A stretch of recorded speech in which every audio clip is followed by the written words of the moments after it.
Breaking free from narcissistic abuse can be one of the most devastating things and one of the hardest things to actually happen in your life.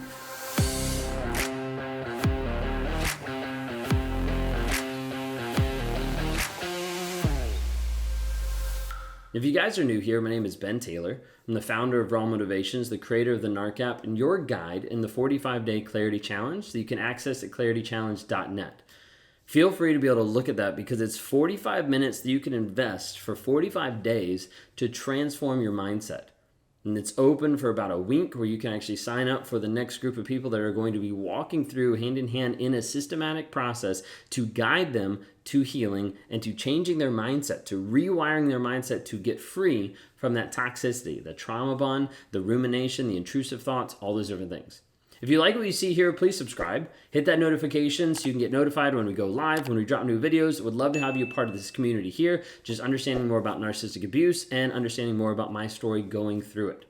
Today, I want to walk you through just some of the steps. This is more of an overview and a little in-depth in some places, but more of an overview because we don't have time to be able to spend hours and hours of walking through breaking free from narcissistic abuse, how we heal, how we move forward. But I want to kind of like sum up a couple things just so we can work through it, okay? When we're talking about narcissistic abuse, we're going to walk through 5 different things today that you need to know and that you need to be able to process in that stage, in that growth, and that development piece, just to be able to get to the place of saying, hey, this is what we're actually doing. This is how we're moving forward, okay? Narcissistic abuse is real. Some people don't want to acknowledge that. Some people want to say it's a certain thing or it's not a certain thing. Some people want to like make it out to be something different than what it actually is. Narcissistic abuse is the process of being with a person and manipulating and controlling them to the place that oftentimes where they feel crazy, where the mental and the emotional abuse puts them in a state where they develop reactive abuse, where they start raging out at friends and family and that person and not understanding why. They find themselves acting out of character and not knowing why and not seeing the action that the narcissist has in their life that's producing a reaction. There's many ins and outs about it, and I'm not going to dive into all of it, but we're going to dive into 5 things today. Okay, when we're talking about healing from narcissistic abuse, one thing is to know it, to identify it, to acknowledge it, to limit it, and to heal it. Okay, those 5 steps. So the first one we're going to talk about is to know it. What is narcissistic abuse? And what is a narcissist? Okay, so we're normally talking about someone who has a high ego, who always wants all the admiration. Like the focus has to be on them, whether that's from the victim or whether that's the overt grandiose side. They're typically looking at someone who has a lack of empathy, doesn't have that connection of empathy, or maybe they do have some fake empathy. A lot of times they're prone to manipulation, they're prone to controlling you. A lot of times you will see this in multiple facets, but it produces some really devastating results, oftentimes in aspects of mental, emotional, and physical, even sexual abuse. With these different types of abuse that happens, it ends up going through different stages of manipulation, different stages of like all different types of abuse that puts you in this place where you start to get your self-worth and your self-esteem seem to like erode and like disappear. Oftentimes, this can lead you in a place where you feel isolated, where you feel completely lost, completely confused, and you're like, I don't even know what's going on. Like we have a conversation and I don't even know the end result. We never get to an end result. There's nothing actually here. I don't know what's happening. You might be a victim of different manipulation tactics of either gaslighting, trying to confuse you and make you think that something you experienced wasn't right and you're crazy for thinking that it did happen, or love bombing you, changing your perspective like in the moment of what's happening, whether that's at the beginning and making you feel like the best ever and putting you up on that pedestal, or whether that's during the relationship and making you think, oh, well, let me not view what they just did that was so bad because they're loving me now. Let me focus on that instead of the bad things. Or sometimes the future thinking of like the false promises of like, this is going to happen. I'm going to change. We're going to have this future together. And it never happens. There's so many other different manipulations, from dog whistling to triangulation to a lot of different pieces that we could go into. But like the first aspect is knowing it. Oftentimes when a person learns and starts to understand narcissistic abuse, it's like, I normally call it like drinking from the fire hydrant of like narcissism. Like you're just like, whoa, I didn't realize how much was actually here. I didn't realize how in-depth this was. I didn't realize all the nuances about it because there are so many. But it's okay. Like the first step is just knowing it, like understanding it. Unfortunately, a lot of people get stuck here and they don't move to the next area of being able to know it and identify it in the narcissist. Being able to see the red flags, these warning signs that pop up, and you're like, wait a second, that doesn't make sense. You're actually putting me down. You're actually treating me a certain way. You're actually attacking me. You're actually making me feel crazy.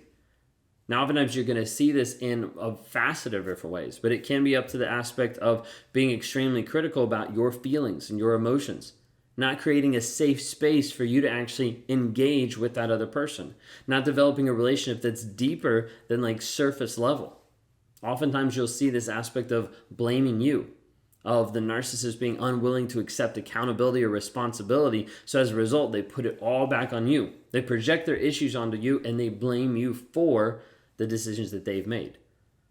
A lot of times you'll see multiple ways where they'll be emotionally distant from you, where they won't have that connection piece, where they'll pull back.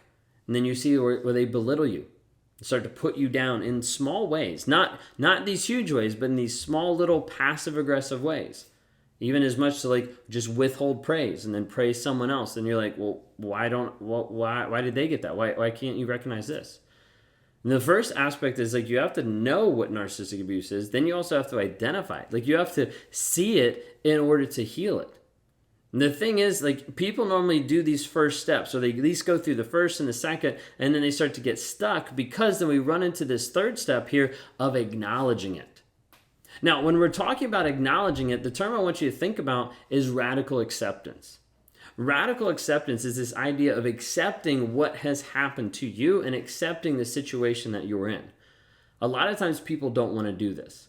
And I understand why, because they're either running from the pain or they're running from the truth. Either way, a person oftentimes is trying to get away from the hard reality that that other person, the toxic person in the life, either didn't care, didn't demonstrate, or didn't show that in any sense of the word. But a lot of times people want to run from that pain thinking this is going to be too hard to deal with, so I don't want to deal with it. I'm not going to acknowledge that it actually happened. It wasn't that bad. I'll minimize it. I'll put it to the side, but I won't actually deal with the problem.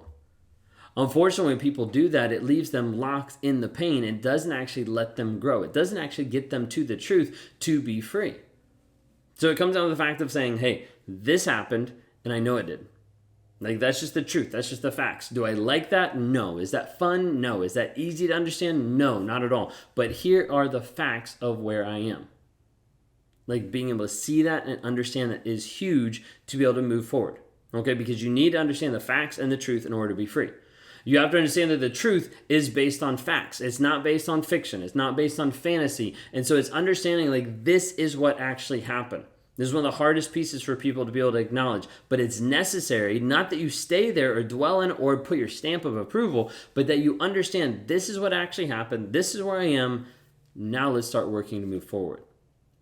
Oftentimes, this aspect is helpful for people to get to the place of having that acceptance so that they can actually move forward. If they don't have this acceptance, then a lot of times they'll continue to go back to the narcissist or continue to be stuck. The next thing is after you know it and after you identify it and after you acknowledge it is you need to limit it. Now at this point, sometimes in the journey, like the person is with the toxic person the entire time. So when you get here, the limiting part is access to you. Like you're limiting their access to you, how much they're able to interact, how much they're able to abuse, how much they're able to talk, how much they're able to yell. Like you're limiting access. You're saying, hey, this is the limit. Okay, because you don't want this person, and we're not saying like this limit is like to control them, but this limit needs to be put in place to help you heal. Now, typically it's going to look in two different ways. The first one is boundaries, okay? Boundaries, that limit, that you're not going to let someone pass that, and if they do pass that, okay, that's fine, but you're no longer going to have me in your life. Like understanding like, hey, if you're going to be screaming at me like this, we're not having this conversation. Like if you're going to be attacking me like this, I'm leaving. Like there has to be this understanding, this boundary has to be there and you have to follow through. If you don't follow through, your boundary means nothing. And so you might as well not even come up with one. You need to understand you have to follow through. Boundaries are for you and they're needed to be able to start your healing. Okay, if you're together with that person, you need to start having boundaries just to start that healing process. The second thing is no contact. I think that being able to go no contact with a narcissist is one of the only ways to completely break the fog and to work through on breaking the trauma bond. Can we work on a lot of that stuff beforehand? Absolutely. And I work with people every single day to help them on any stage, no matter where they are. But a huge part is being able to break the fog and be able to get out of that. And you'll have less anxiety, you'll have less stress, you'll be able to focus on what is actually real, what is actually true when you're no contact from that toxic person. So you have to know it, you have to identify it, you have to acknowledge it, you have to limit it, and then we have to work on healing it. What does this look like? It can happen in a million different ways, but the biggest aspect is a relentless pursuit of you and truth, of knowing what happened, what's real, and the stories that you believe. You see, your truth is one of the biggest things that lock people into a narcissistic relationship and keep them going back and back and back, because the truth that they're believing is not actually true. It's based on a fiction. It's based on a fantasy. You are made up of the stories that you believe. You are made up of the lies that have been placed upon you and the lies that the narcissist has told you or demonstrated to you, or the lies that you ascribe to because of their toxic behavior. So getting down to the truth is absolutely essential, and understanding this is who I am. This is what's happened. This is the story that I'm believing, and to ground yourself by journaling, by finding the truth and saying, no, this is actually what is real.